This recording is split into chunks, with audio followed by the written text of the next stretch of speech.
1184, in a remote French village, Baldwin, a blacksmith, is tormented by grief following his wife's suicide, which came after the stillbirth of their child. One day, a group of crusaders arrives in the village. Among them is Baron Godfrey of Ibelin, who reveals himself to be Baldwin's father, the result of an out-of-wedlock relationship. Aware of Baldwin's recent tragedies, Godfrey invites him to join the Crusaders on their journey to Jerusalem, offering him the chance to become his heir. Baldwin initially declines the offer, and the Crusaders leave after resupplying. However, when Baldwin discovers the village priest wearing his late wife's cross, he is overcome with rage and kills the priest. With no reason to stay, Baldwin decides to follow the Crusaders. Baldwin catches up with Godfrey and his men, who welcome him into their group. Godfrey begins to teach Baldwin the basics of swordsmanship, but their peace is short-lived.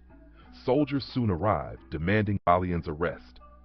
Godfrey refuses to surrender him, resulting in a fierce skirmish. Although they manage to fend off the attackers, most of Godfrey's men are killed, and Godfrey himself is gravely wounded by an arrow. Though he survives the initial injury, it becomes evident during their journey that his wounds will prove fatal. When the group reaches Messina, Godfrey, weakened and near death, knights Baldwin and instructs him to serve the king of Jerusalem and protect the defenseless. He shares his vision of a just and moral kingdom where Christians and Muslims coexist in peace. Shortly afterward, Godfrey succumbs to his injuries.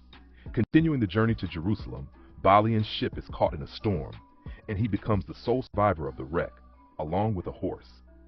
The horse escapes as Baldwin tries to mount it, and while pursuing it into the desert, he encounters a Muslim cavalier and his servant. They clash over the horse, and Baldwin kills the cavalier in single combat, but spares the servant, asking for guidance to Jerusalem. Upon arriving, Baldwin frees the servant, who reveals that the slain cavalier was a significant Saracen knight. The servant praises Baldwin's character, saying his reputation will precede him among his enemies. Baldwin reaches Jerusalem and buries his wife's necklace at Golgotha, seeking guidance from God. Accepted as the new Lord of Ibelin by Godfrey's retainers, Baldwin is drawn into Jerusalem's complex politics. He meets King Baldwin IV, a wise and fair ruler despite his leprosy, Tiberius, the pragmatic and cynical marshal of Jerusalem, Princess Sibylla, Baldwin's sister, and Guy de Lusignan, Sibylla's ruthless and intolerant husband, who supports anti-Muslim factions like the Knights Templar.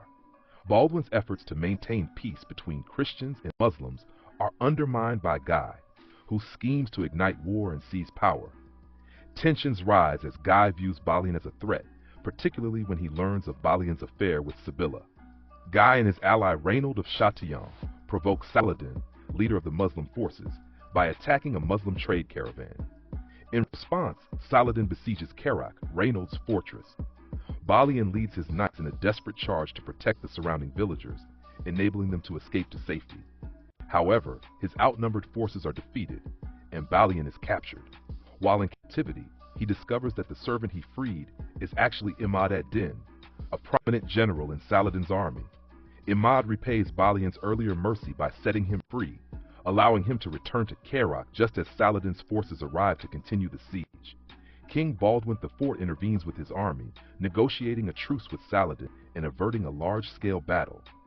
Although some of Saladin's generals criticize the truce, he insists on waiting until he is strategically ready to launch an attack on Jerusalem. Baldwin, meanwhile, has Reynold arrested for his actions, but the stress of the situation causes the king's health to deteriorate rapidly.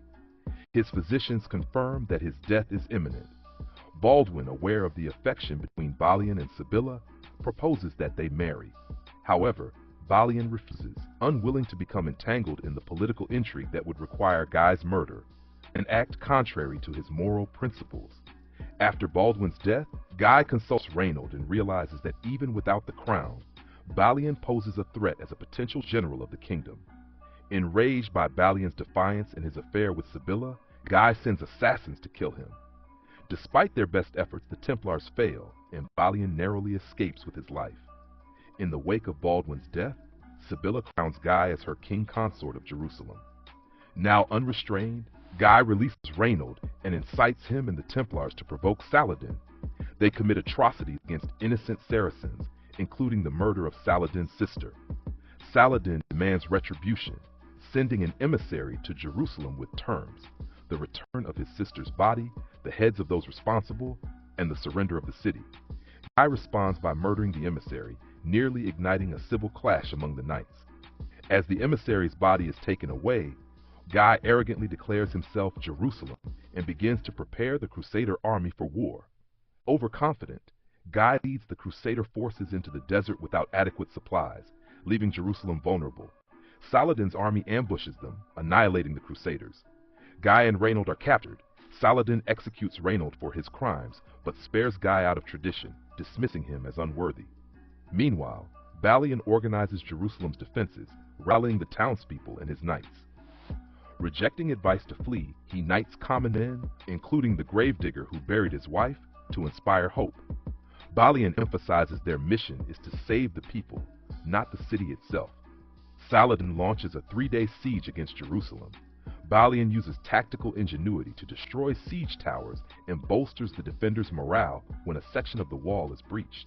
Impressed by their resilience, Saladin offers terms of surrender. The city's inhabitants will be allowed safe passage to Christian lands. Baldwin accepts, but not before reminding Saladin of the massacre committed by Crusaders a century earlier. Saladin, honoring his word, ensures the safe departure of Jerusalem's people. When asked what Jerusalem means to him, Saladin cryptically replies, "Nothing, everything." Among the fleeing citizens, Baldwin reunites with Sibylla and convinces her to join him. As they depart, Saladin's forces restore the crescent to the Dome of the Rock, symbolizing the return of Muslim control, but privately, Saladin places a fallen cross back on a table, demonstrating his respect for all faiths. Refusing to desecrate the sacred symbols of another religion, Saladin's actions reflect his commitment to honor and balance. Baldwin returns to his village in France, seeking peace. One day, King Richard I of England arrives, leading a column of knights on their way to launch a new crusade to retake Jerusalem.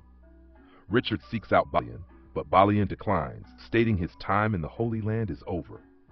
With Sibylla by his side, Baldwin visits his wife's grave one last time before they ride off together, leaving the past behind. The epilogue reveals that Richard's crusade ultimately failed, resulting in a truce with Saladin after 3 years of war. It concludes with the somber note that nearly 1,000 years later, peace in the kingdom of heaven remains elusive. What would you have done in Baldwin's place? Share your thoughts in the comments below. Don't forget to like and subscribe for more epic stories and historical tales.